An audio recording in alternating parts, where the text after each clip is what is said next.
about to say, I think, will help you in getting them ready for these other skills when it comes to testing.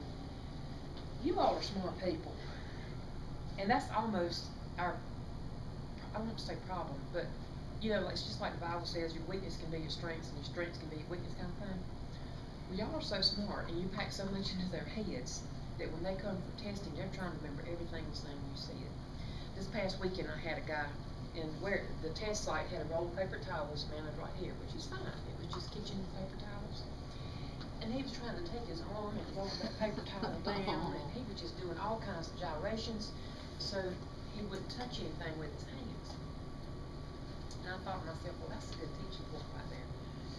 Good hand washing is not sterile. They're not going to the operating room. It's just plain good hand washing. So if we get them too revved up, they're going to spend a lot of unnecessary time. And the way some of the skills are grouped now, some people are not finishing. Now, I contend they're not finishing because they don't know what they're doing. But you do need to bear in mind that some of these skills are grouped so that you got some heavy ones, more than one heavy one in a set, which is, there's nothing we can do about that right now, except for acknowledge it and help them to be time efficient when they're testing. So try to avoid the up here. Now you're teaching up here, we're testing down here, well, used to test down here, now we're testing here. So when they're going for that test, you need to help them remember that it is a test. They haven't gone into their practice yet. You know, they're not doing the sterile stuff up here, they're down here. So we don't want to get them hyped up about steps that are not written in that book. Does it say how you get the paper towels? No. Does it say you got to do it a certain way? No. So if they want to just pull them down, you know, whatever they want to do, just don't give them the fear of God about touching the paper when they're ready.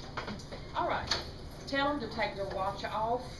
I don't know why people are asking me when they come to test, because I sure can't tell them. But if they'll just get a barrier and put their watch down. Now, I know that that's not a step in there, and I just said don't add steps. However, I've noticed that if they don't have a plan for what to do with their washing rings, then they get to the sink and they like, should I?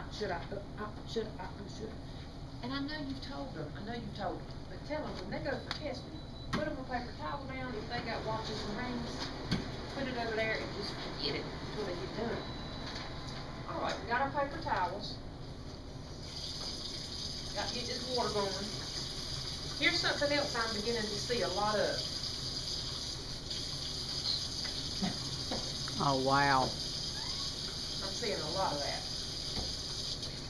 And if you missed it, let me show you again. They take one hand, get the water. They take the other hand, get the soap, and they then put them.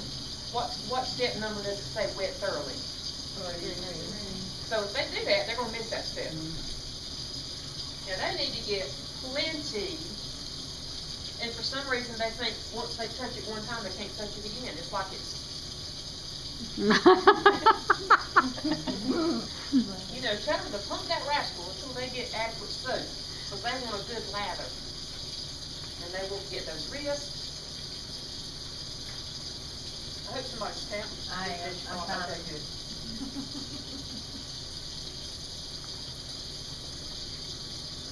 Now remember, those hands have got to be down.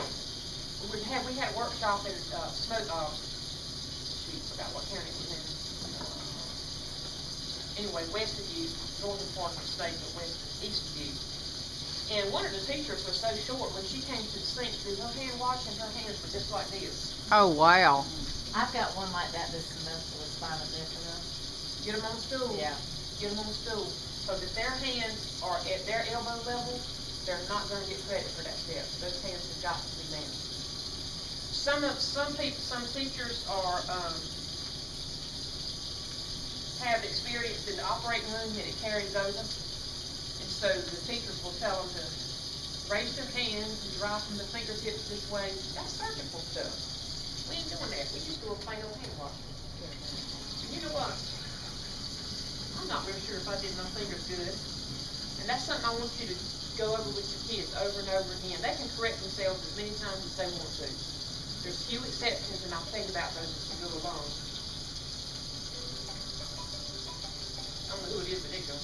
top. Okay, I think I'm good now. It don't matter what I think, what it matters is what y'all think. And I'm not trying to put my fingertips down, I'm just getting it dry. Cheryl, will you get up and get the trash can at the door over there? I'm sorry.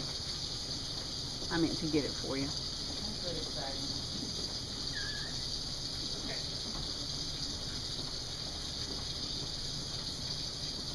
I know we're running a lot of water, but I'm doing it just like they got to do it. It's okay.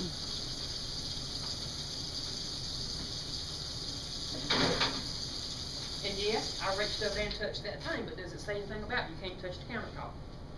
Okay. I'm gonna say that so many times now you're gonna be sick of it. Is it written or is it not? Is it written or is it not? Okay. So, and then I turn my water off with my spigot. Now, look through that. Y'all are gonna evaluate me, because I'll probably make mistakes. I won't make any of them just because I'm trying to make one. If I make one, just because I made it. So, anything in hand washing, what's our takeaways from that skill? At least 20 seconds when it counts and when it doesn't count. Right. This And fingertip wet stuff hands. don't count. So we're not worried about going all the way up here. No, ma'am. Okay. With just a good, the Wrist. width of your hand is Okay. good. The width of your hand is great. But they've got to get those wrists. Complete 20 and then do the fingertips. And the evaluators are supposed to be timing with a clock. Okay, so they may be looking at their own watch, or they may have a kitchen timer or a digital timer or something. Kitchen timer, egg timer, I think I put my receipt. Yeah. I tell you, if you've got one of these phones that has a really good timer on it, and it's easy for them to see. So. All right. Can I ask a generic question? Yes, you can. Because sometimes with the evaluators, the students are saying that they're challenging some of what they're doing that's not part of the steps. Now, this is not this year, but in years past, just in the general comments that I've heard students say. You mean like the students are saying that if they do something that's not in there? The students are saying that the evaluators may have been saying to them, well, you know, you should have done it this way or you should have done it that way, but yet it's not written in the book that way. Yeah. The evaluators are not supposed to have any comment to them. They're not supposed to give them any feedback whatsoever. None. Zero. And that's one of the hardest things that I have to deal with when I'm evaluating, is because y'all know I like to give feedback and I like people to, I just like to give feedback. Because you're a That's what we do teacher. as teachers. You're a that's what teacher. we do. But it's gotten to the point with me that I have written out a little piece of paper and I go over with them like instructions that says, as an AC's evaluator, I cannot go over your results with you. However, know that the numbers that are on the skills, if you missed any, correspond to the numbers in your book. And if you have any further questions, call an AC's. Because otherwise I just, you know, they're ripped up and I want to help them because I'm a high school teacher. But they can't. They're not supposed to give them any feedback whatsoever. Because it is a summative assessment, not formative. It's summative, which is... All right, are y'all good with hand washing? Okay, what's your next skill? Head hose. Alrighty now. So this can be our guinea pig in here.